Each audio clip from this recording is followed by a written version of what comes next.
Yeah, so about that one video a week promise. Whoops. Yo guys, it's Brock, and yeah, I failed. I failed at my video a week promise very early on, very quickly.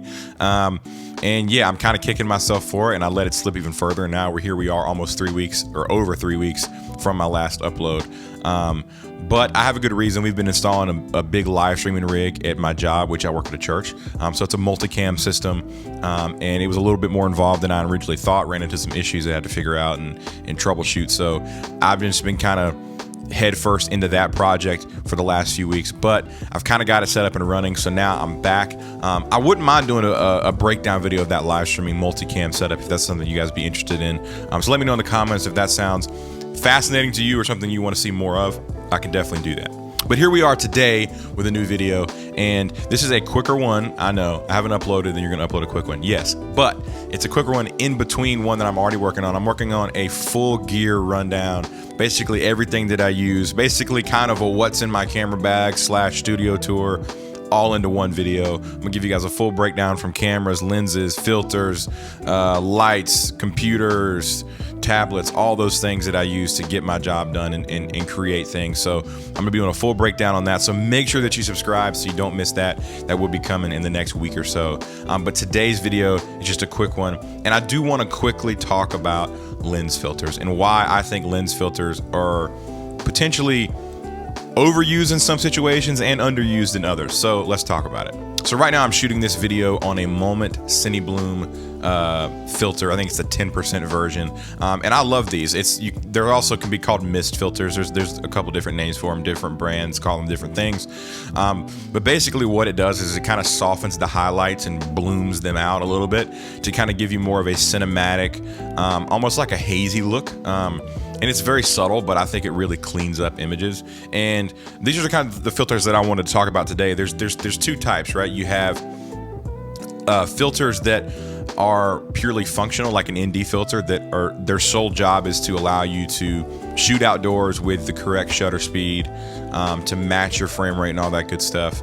Those are more functional, don't really provide a specific look to your image. They're simply just more utility filters is what I'm going to call them in this situation. But then you have stuff like these Moment ones that I have a couple of that are more stylized filters, right? There's a ton of crazy ones out there. You can go all the way to get prism, kaleidoscope looking filters and all kinds of crazy stuff. But I'm more of a fan of just these simple CineBloom filters, and I think they're really cool for photo and video. So I'm gonna give you guys some examples of some photos I've actually taken with some of these filters, and I think they look awesome for photos, especially at nighttime when you have like a lot of lights in the background where you're gonna have a lot of bokeh. They're a great option for stuff like that.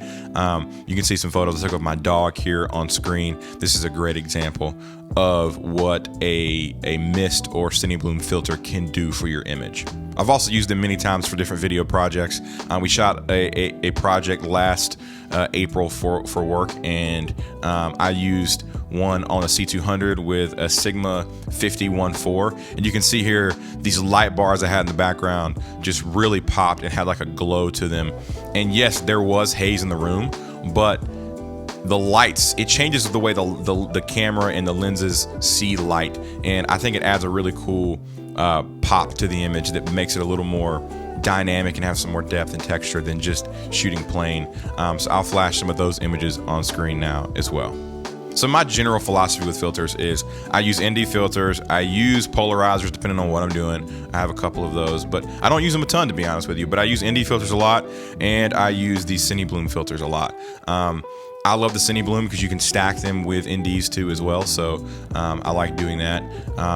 But my favorite are variable NDs, even though they do have some issues with the vignetting and stuff. You have to be careful. I've even made mistakes on this YouTube channel with using NDs and variable NDs, but they do allow you to get that true cinematic frame rate and get that matched up like it should be, so your image looks as cinematic and as good as it possibly can. Yeah, so those are some of my favorite filters that I've been using on my lenses lately.